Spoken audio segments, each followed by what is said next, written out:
It is my distinct honor today to be presiding over this prison cadets officer passing out parade. And today, we celebrate the end of a very rigorous training that has been successfully completed, despite, as has been said, the constraints arising from the COVID-19 containment measures. To each and every one of you, my hearty congratulations for your personal and collective achievements as the cohort that is graduating today.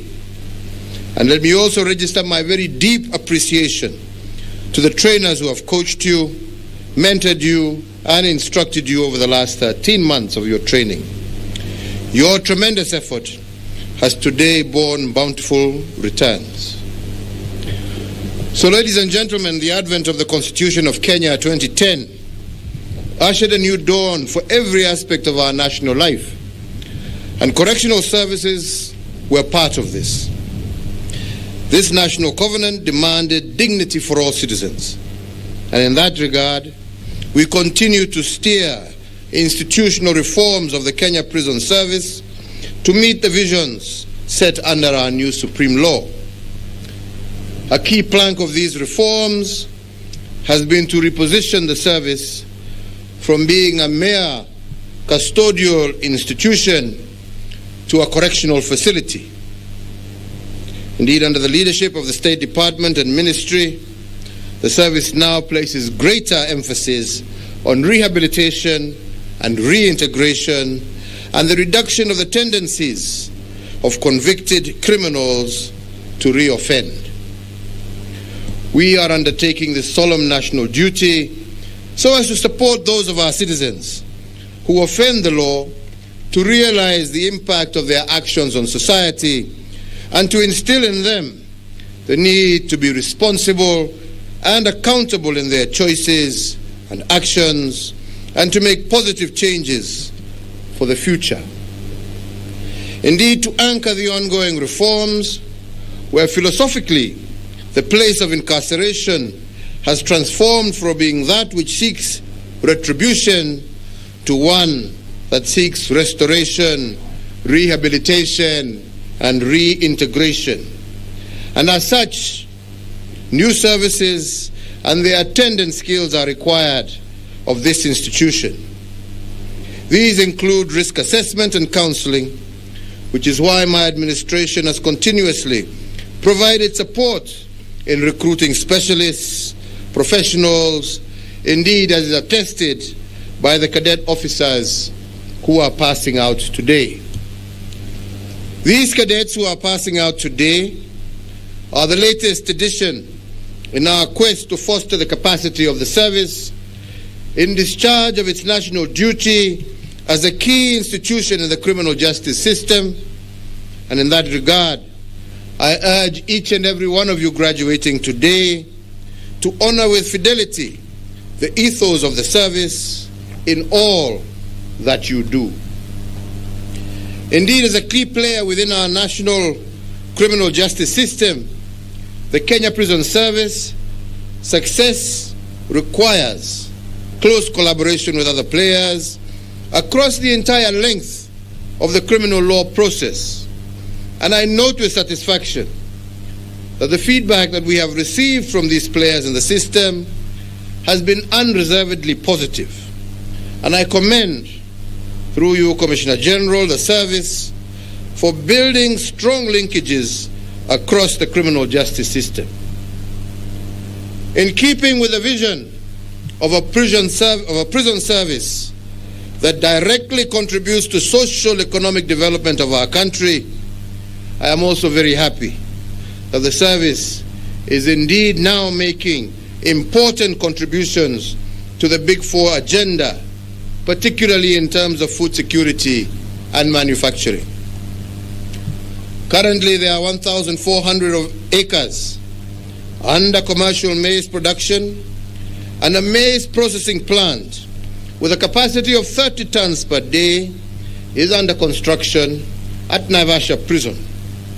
This maize plant will initially supply maize flour for inmate food and ration.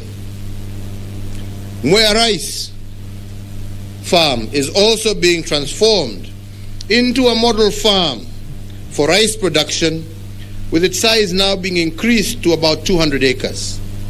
Farm machinery for production has been acquired, and a modern rice store and mill house has been constructed, while the procurement of a modern rice mill is also ongoing. Plans are also underway to produce certified potato seed at Nyandarua prisons. Livestock production has also not been left behind as part of this transformation by introducing pedigree dairy cattle at the Ngeria and Shukusha farms, together with an improved Boran beef herd right next door at Kamete Prison Farm.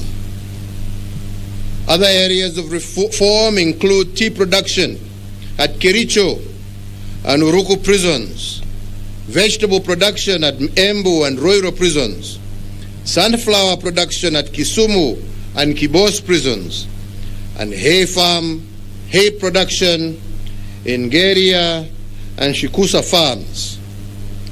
Currently also, you have a 13-acre tree nursery here at Roiro prison to support our move to 10% forest cover for our country. The prison industry also continues to play a pivotal role in support of this Big Four agenda. Today, we have launched a water bottling brand here at Roiro. Government agencies and departments will also now be procuring their drinking water from the prison service, ensuring a lower cost and passing on this saving to our taxpayers. As part of this transformation, the prison workshops are also being revamped to modern workshops so as to continue training offenders in various industrial crafts and vocations, a critical aspect of rehabilitation and reintegration, and the reduction of the tendency of convicted criminals to reoffend.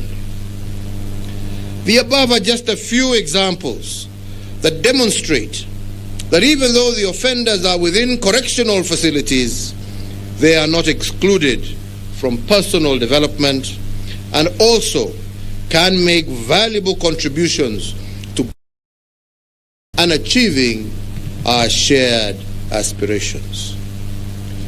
So, ladies and gentlemen, even as we focus on securing the restoration and integration of offenders, the well-being of our officers, supporting them has also been and remains a key area of focus for my administration.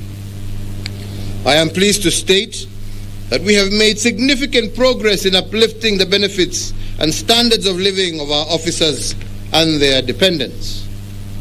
We have revamped accommodation facilities, introduced comprehensive health care, and implemented continuous professional development that ensures that officers can upskill and improve themselves. This is in recognition of the fact that you are the frontline personnel who interact most with the offenders and therefore have the potential and ability to role model positive social behavior.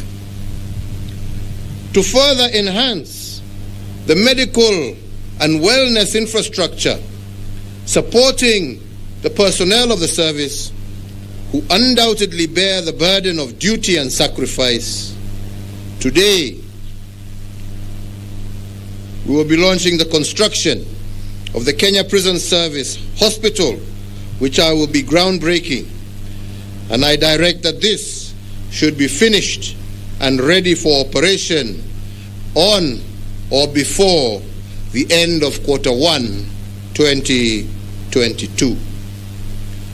To this end, and we have just been talking with the Minister, we must ensure that the next intake of cadets should ensure that a provision is made for the recruitment of doctors, nurses, and other medical personnel to man this new hospital. Ladies and gentlemen, we now return to a subject of the forgotten within the justice system, forgotten not because of their own acts or omission, but by being born in prison. That is the young children of imprisoned parents who are the silent, forgotten, hidden or invisible victims of the justice system. These children, especially those who accompany their mothers to prison, bear indelible scars born throughout the journey that their mothers must travel across the justice system towards and during incarceration. During this period of their development, children need stable, safe, secure, stimulating and nurturing environments to enable them grow optimally and to achieve their developmental potential regardless of the crimes committed by their parents. A nurturing environment for young children accompanying mothers to prison, as well as those who are left behind, will go a long way in improving child outcomes and break the cycle of intergenerational incarceration. The government recognizes parental incarceration among the adverse childhood experiences that exasperate the child's risk of negative outcomes in adulthood. These outcomes include depression, criminal behavior, abuse of substances, domestic violence, mental health problems, and other health-related issues. In that regard, and in order to secure the welfare of all our children and the unlimited future we strive to enable them realize, I do direct that the Ministry of Interior and Coordination of National Government, together with the Commissioner of Prisons, and in consultation with all key stakeholders, to immediately develop and issue a policy to safeguard the health and education of children of incarcerated parents in an integrated and systematic manner. I further direct the Ministry of Education to second education officers to the Kenya Prison Service so as to guide the education in these facilities. The policy should also encompass comprehensive capacity building of all actors along the chain of justice on child-sensitive action, creation of nurturing environments for children who accompany their mothers to prison, including the establishment of mother and baby units within prisons, expanding the use of alternatives to incarceration for petty offenses, and making it less traumatic for children to be integrated back into society. Lastly, as has been said, I am also happy to note that the Kenya Prison Service has attained a vaccination average of 90% for inmates and over 80% for uniformed personnel. This critical mass can sufficiently provide herd immunity within the Kenya Prison Service fraternity and is the basis upon which we will anchor the decision to review the moratorium on visitation of inmates imposed at the onset of COVID-19 pandemic. Visitation maintains links with families and societies for the purpose of reintegration, and I therefore direct, as a result of the vaccination progress that you have made, that this ban on visitation be lifted and people be allowed to visit their loved ones under strict guidelines. So, ladies and gentlemen, let me conclude by once again congratulating all the graduates today, thanking the service, the management of this institution, and all its personnel for the sterling work that they continue to do. To you officers, as you formally transition into the ranks of the service, the following three hallowed words should be your mantra from this day forward. That is duty, honor, and country. I wish each and every one of you all the best, and I urge you to discharge your duties with integrity, dedication, diligence, and a firm commitment to maintaining the high standards and excellent reputation that this service has built. Let me also say that for me it is also a personal, wonderful day that I have been able to inspect a guard of honor led by a woman. Hiyo ni kitu mzuri sana. Hongera sana, hongera sana, hongera sana. God bless you na walinde mkiendelea na shughuli zenu mbalimbali kutoka siku ya leo. Asanteni sana. Thank you.